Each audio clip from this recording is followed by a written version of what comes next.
반갑습니다. 여의도 24시 박희석 기자님과 함께하는 총선 총력 분석 시간입니다. 지금 이런 도덕적인 것도 그렇고 그다음에 이 도덕성을 또 따져보시는 게 이런 재산 문제이지 않습니까? 축제 이런 축제를 갖다가 불법 편법 이런 것들을 너무 많이 지금 자행을 했다. 이런 더불어민주당 후보들한테서 예를 들어서 양문석이라는 사람 있지 않습니까? 이 사람은 경기도 안산 단원갑에 나오는 사람인데 이 사람이 안산 단원갑에 나오면서 안산은 지저분한 동네, 안산은 장난질 잘해, 뭐 그다음에 노무현 어쩌고 저쩌고 노무현을 욕한 거는 저는 아무런 상관이 없다고 생각합니다. 이재명이 옳게 얘기했습니다. 정치인 비판하는 게 뭐가 잘못이냐 이렇게 얘기했지 않습니까? 근데 자기가 나오겠다는 그 동네를 갖다가 그러니까 예를 들어서 여러분들 윤석열 대통령이 대한민국 대통령이 되려고 나왔지 않습니까? 대선에. 근데 뭐 미개한 한국인 이러면 그 어떻게 되겠습니까? 그거하고 똑같은 겁니다. 안산 지저분한 동네.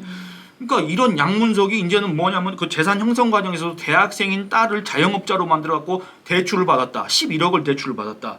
여러분들 대학생 자영업자가 대학생인 딸이 그때 당시에 어디 어학연수에 갔는데 어떻게 자영업을 영위할 수가 있으며 어떻게 원리금을 납부할 수가 있었겠습니까? 그러니까 이런 식으로 재산 형성 과정에서 상당한 문제가 지금 제기되고 있고 그다음에 뭐 공영훈이라는 사람도 마찬가지고 이 사람은 경기도 화성을의 더불어민주당 후보입니다. 그리고 이 사람이 공영훈이라는 사람은 아마 노동계 출신일 겁니다. 노동계 출신이어서 이 노동계에서 만든 뭔 매체가 하나 있습니다. 거기에 기자 노릇을 좀 하다가 뭐 어떻게 된 건지 모르겠는데 이제 문화일보를 거쳐갔다가 현대차 대관 업무 맡는 홍보 사장으로 갔는데 거기에서 또 현대차의 정보를 이용했는지 안 했는지 모르겠는데 지금 뭐 대학생이던 아들한테 30억짜리를 증여했다는 거 아니겠습니까? 네, 이게 그냥 2030의 박탈감을 줬다. 그 누구든 저녁 선물로 아버지와 소주잔을 기울였는데 누구는 저녁 선물로 30억 건물을 증여받았다. 뭐 이런 박탈감이 나오는 건데 사실 이 뭐 재산 증식에 능력 좋아서 했으면 그래 뭐 네 삶이니까 할 수 있지만 이게 내부 정보를 활용해서 재산을 그랬다고 한다면 그렇게 됐다라고 하면 이거는 분명히 문제가 있다라는 건데 거기에 많은 의혹이 제기된다는 거죠. 토지거래 허가 구역 지정 하루 전날에 이제 아들한테 증여를 했고 물론 이제 시기상 어떻게 그래 딱딱 들어맞느냐 그렇죠. 이거죠. 물론 증여할 때 증여세 내고 뭐 다 했다고 이제 공영훈 후보는 빠락빠락 얘기를 하지만 근데 누가 봐도 투명하지 않다. 근데 이게 그겁니다. 이 사람들도 이게 문제가 뭐냐면 어떤 문제가 제기됐을 때 의혹이 제기됐을 때 법적으로 문제 없다 이렇습니다. 근데 우리 국민들이 따지는 거는 당연히 어떤 예를 들어서 제가 어떤 범죄를 모의하고 있습니다. 꾸미고 있습니다. 그럼 저도 이 법 규정을 어떻게 하면 이렇게 피해가서 나중에 그럼요. 법적으로 책임을 안 질까? 이걸 당연히 따지는 거 아니겠습니까? 근데 이거 너무한 거 아니야? 어떻게 이렇게 딱딱 들어맞추냐? 네가 점쟁이냐 했더니 법적으로 문제 없다. 뭔 딴 소리 하고 있냐 그겁니다. 그러니까요. 그러니까 이게 논점을 흐리는 거예요. 법적으로 문제 없고 증여 다 했고 뭐 다 했고 그게 아니라 네가 재산을 그렇게 만드는데 뭔가의 편법 그리고 뭔가의 특혜 의혹이 있어. 이거를 이야기하는데 저쪽 보면서 재산 다 나는 세금 납부했고 이렇게 하고 있으니까 국민 정서에 반한다 이 말이죠. 대한민국에 법전에는 없는데요. 이게 대한민국 국민들 정서법이라는 게 있어요. 군비리, 부동산 비리, 입시 비리만큼은 국민이 용서할 수가 없는 부분이거든요. 이게 이런 어떤 비리 의혹 같은 것도 애초에 이런 기획하는 사람들이 그걸 다 빠져나가려고 애초에 그 설계를 그렇게 해놓습니다. 우리가 예를 들어서 가장 흔한 비리가 공공기관 발주 이런 것들 계약 비리 이런 거 있지 않습니까? 이런 데에서도 계약 대상자를 이렇게 선정하는 그거를 갖다가 어떻게 할 것이냐 이거를 발주처 공공기관에서 예를 들어서 서울시청 이런 데서 다 미리 짜놓습니다. 그 업체에 어떻게 선정할 수 있느냐. 서울시청은 아니고 그냥 어떤 특정 지자체 가상을 해서. 근데 이 사람들도 마찬가지입니다. 뭐 예를 들어서 30억짜리 이렇게 거래를 한다. 증여를 한다 했을 때 이런 거 머리 안 굴렸겠습니까? 굴리죠. 다 날짜까지 계산해서 했을 겁니다. 그러니까. 물론 공영훈이가 그랬다는 게 아니라 보통 이런 사람들이 보통 이런 사람들이 이렇게 할 가능성이 그런데 농후하다. 이제 공영훈한테서도 그런 비슷한 정황이 발견됐기 때문에 그러면 과연 공영훈이 공직 후보자로서의 자격이 있느냐 그걸 묻고 있는데 법적으로 문제 없다 이래버리면 묻는 사람이 너무 무안하고 화가 나고 어떻게 하겠습니까 이거를. 그러니까 저는 이 양문석 딸 뭐 쉽게 얘기하면 그 대학생 딸이 5년 동안 뭐 이제 일을 한 흔적이 없으니까 네. 단 한 번도 뭐 세금을 낸 적이 없는 딸이 갑자기 자영업자로 변신해서 네. 11억 연끌했다가 아니에요. 이 딸은 연끌할 수가 없는 구조에 네. 아버지 찬스와 아버지 특혜로 새마을금고라는 곳에서 11억이 대출이 된 거예요. 그거는 근데 표현을 잘못하셨습니다. 예. 이거는 아빠 찬스가 아니라 이거는 큰 딸인가? 큰 딸이면 장녀 찬스입니다. 장녀 찬스. 제가 양문석이가 자기 딸을 이용해서 했기 때문에 딸을 찬스. 딸 찬스로. 큰딸 찬스인가? 큰딸 찬스로 해보겠습니다. 예. 그럼 큰딸 찬스로 가는데 이것도 이제 양문석에 입김이 들어간 거죠. 대출해 줄 수 없는 사람을 대출이 가능하게 그렇습니다. 11억을 갚을 수 있는 능력이 있어야지 은행도 열거든요. 그런데 5년 동안 일을 해본 적이 없는 대학생, 네. 세금 한 푼 낸 적이 없는 대학생, 벌이가 1도 없었던 대학생이 11억이면 대학생이 대체 한 생각나. 달에 얼마를 갚아야 될지.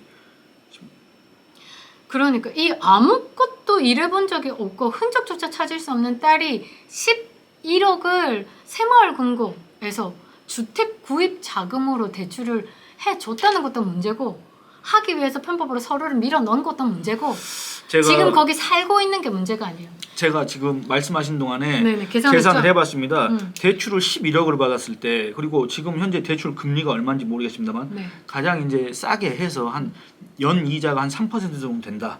가정했을 때 그리고 대출 기간은 20년이다.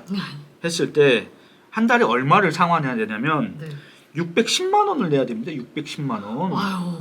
지금 뭐 이 대학생이 대학생이 한 달에 610만 원을 어디서 어떻게 냅니까? 안 그렇습니까? 그러니까 이게 일반 국민은 전혀 이해할 수 없고 삶에서 흡수조차 못할 일을 이 양문석이라는 이 후보는 하고 있다.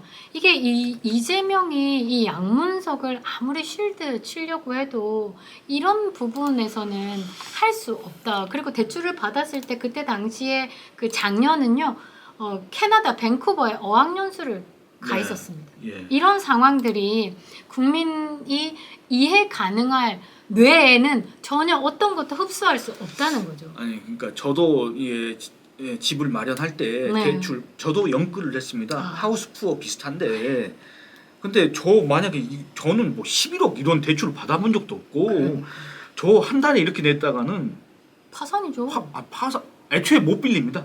애초에 못 빌리니까 파산할 것도 없는데 애초에 11억을 열어주지도 않아요. 11억이 아니라 그 절반의 절반도 대출을 못 받습니다. 아니 일반 사람들은 그렇습니다. 뭐냐면 이 연봉이나 기존에 대출 받았던 그 금액들 다 따져가지고 엄청 꼼꼼한 심지어 그 문재인 때는 이런 것들 다 더 규제를 했지 않습니까? 그러니까요.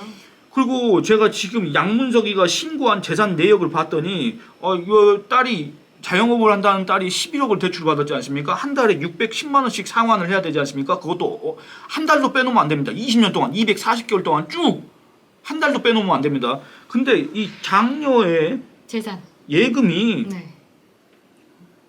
150만 원이십니다. 네. 150만 원입니다. 150만 원. 뭘 하겠다는 겁니까? 대체? 그러니까요. 아니 그리고 이게 수성 새마을금고 대출금이라고 돼 있는데 네. 11억입니다. 네. 11억인데 만기가 2026년입니다. 만기가 2026년. 그러니까 한 5년으로 한 모양입니다. 5년으로 대출 기간을. 그럼 얼마를 잡아야 되는 거야, 이게 도대체? 한 달에 얼마를 상환해야 되는 거야, 대체 이거를? 그런 생각이 듭니다. 5년이면 60개월이니까. 이게 3%로만 해요. 한 달에 1,976만 원을 상환해야 됩니다.